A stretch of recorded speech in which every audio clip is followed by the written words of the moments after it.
Thunderous roars of a monster echo across the vast interior of SCP-3008-1 as the survivors run for their lives. These poor former customers had endured countless hardships inside of the Infinite Retail Labyrinth, but they had never encountered a creature like the one they had just seen and heard.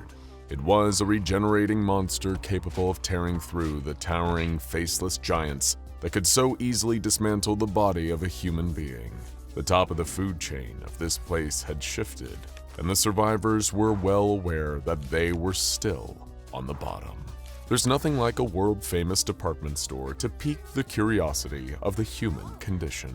A regular Portobello Road of anything and everything lies within each location, but some have a wider selection than others. In one particular anomalous chapter of the brand, you may find, after searching through literally countless aisles of ready-made furniture, a half-off special on one hard-to-destroy reptile. If there was ever a must-go item on the sales floor of SCP-3008-1, it would be the draconic nuisance known as SCP-682, placed there by the SCP Foundation in a liberal use of the contain portion of the organization's name. The proposal to send the reptile on what would hopefully be a permanent shopping trip had come from Dr. James Perino, an advocate for the use of less destructive methods within the Foundation. To quote the good doctor, "We're doing a lot more neutralization through protracted violence than we used to. When did securing, containing, and protecting become a secondary priority? I suggest we clean up our act before we're the ADE Foundation. Attack, destroy, and escalate." His thinking was met with skepticism by most of the newer researchers, who cited the existence of so many hostile and malicious anomalies in the universe as proof that the Foundation's current hawkish approach was justified. At the same time, there was a certain contingent of older scientists and high-level personnel who sympathized with Dr. Perino. There was a more stable time in the SCP Foundation's history before the mounting pressure of the Scarlet King and 100 other threats seemed to demand a constant push towards interdimensional warfare. The Foundation and every other group of interest on the planet seemed to be under extremely credible threat near constantly, forced into the role of defending all of existence with resources that would oscillate wildly between unlimited and unknowable, and hampered by bureaucracy and modern technology. The net result was often that only the O5 Council knew which threat was the most threatening and which was on the back burner to be used in a self-contained continuity with little consequences for the verse at large. Dr. Perino would often refer to this troubling phenomena as Disney Marvel slop, and vehemently declare that it should be best avoided in favor of actual scientific research and conservative yet effective containment procedures. His thinking was seen as old-fashioned in the SCP Foundation of today. Some would say that it was radically regressive and harkened back to the decade of the 2000s, a time when the biggest apocalyptic threat to the Foundation was reality TV and famous impressionist comedians dressing up in horrendous costumes based on the books of Dr. Seuss. There was, however, something simple and elegant about putting an indestructible monster inside of an inescapable maze. Whatever personal feelings his fellow personnel had towards Dr. Perino were put aside in the name of finding out if this experiment would work.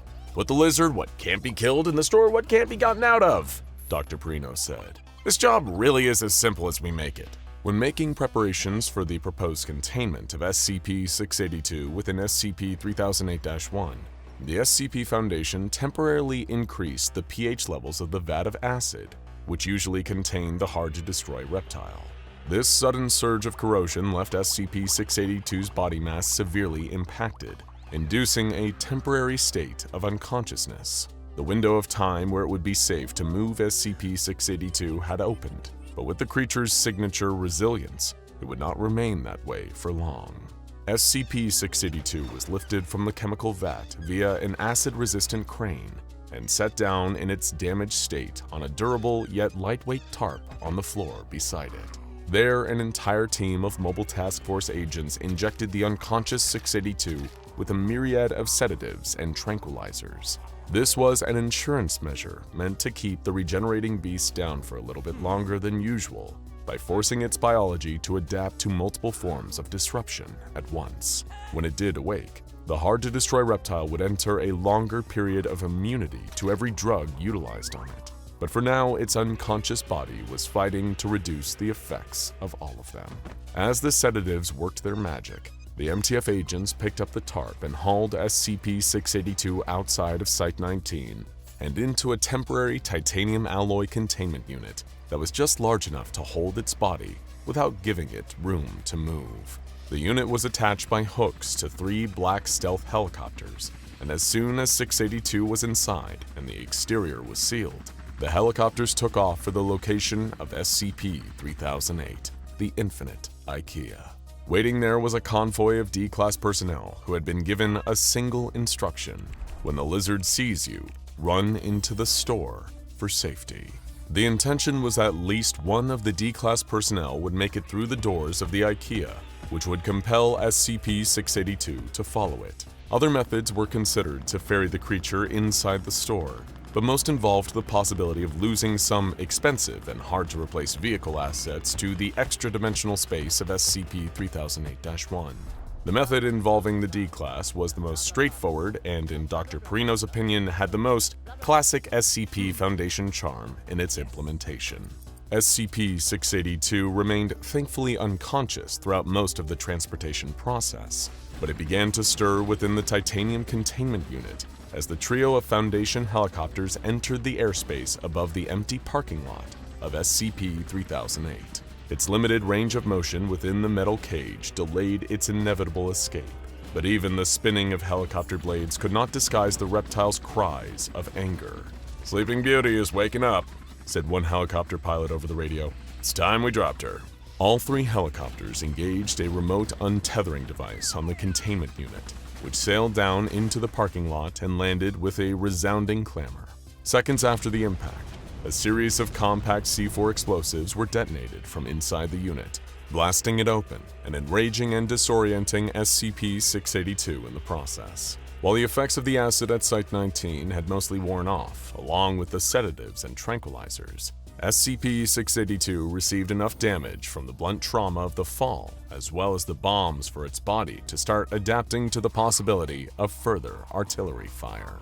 While the hard-to-destroy reptile's adaptations were never fully predictable, Dr. Perino had inferred from past experiments that SCP-682's metabolism would prioritize growing organic body armor under these circumstances. Once developed, such an adaptation would make inflicting further damage to 682 near impossible, but would also provide the practical function of weighing the creature down enough that the D-Class had much greater percentage of a chance to lure the lizard beyond the entrance threshold of SCP-3008.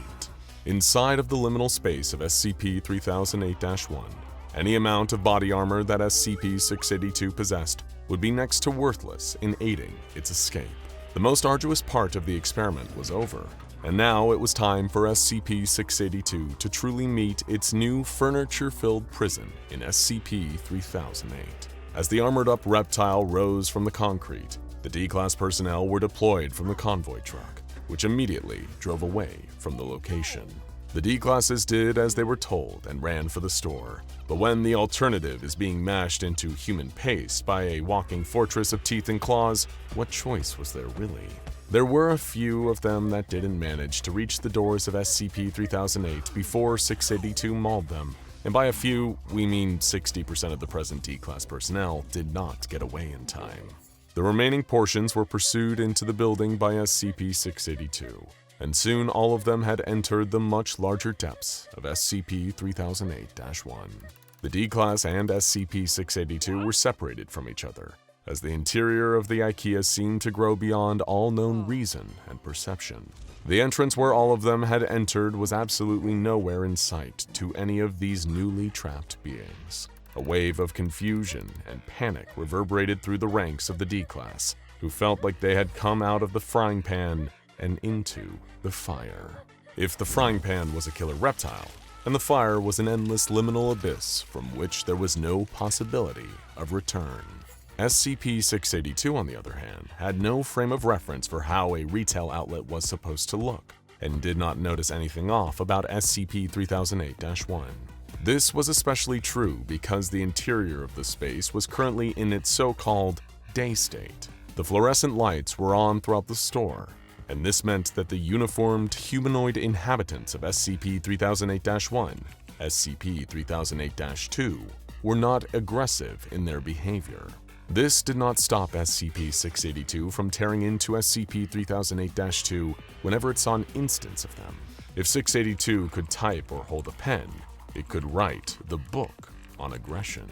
The D-Class dispersed into the various trapped civilian camps within the Infinite Ikea, and while some of them caused trouble and picked fights as D-Classes typically do, their permanent incarceration simply took on a new definition, as they became just like any other residents of SCP-3008-1. Before long, the lights went out within the store, and SCP-3008-1 entered a period of night. All at once, the pseudo-harmless instances of SCP-3008-2 began to repeat a common refrain from their non-existent mouths. "The store is now closed. Please exit the building." Throughout SCP-3008-1, the confined humans were hunted relentlessly by the instances who attacked them with vicious supernatural strength.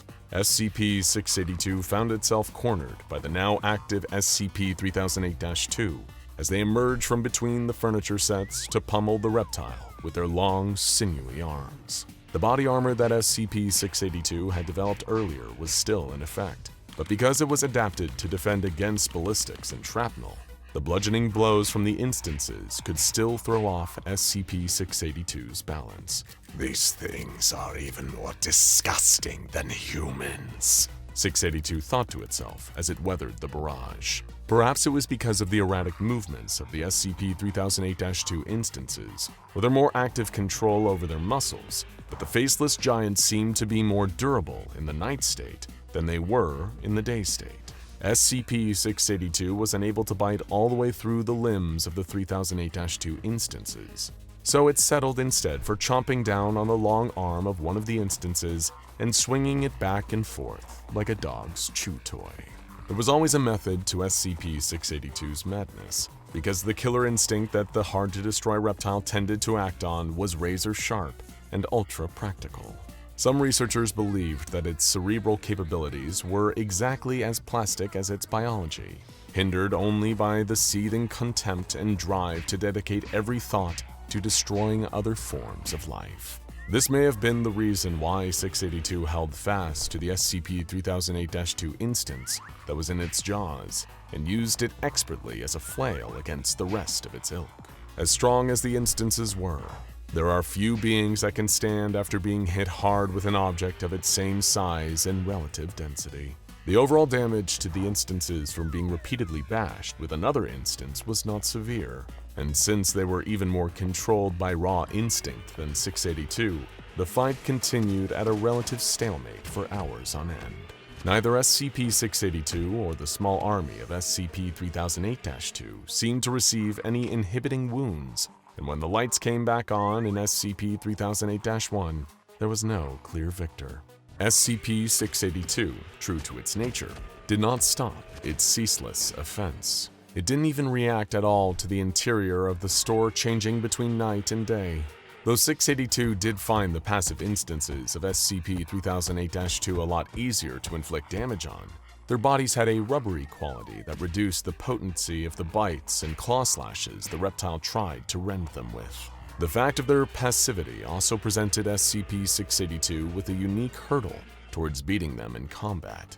Most of the time, SCP-682 was faced with a direct form of harm that it would have to overcome through its adaptation.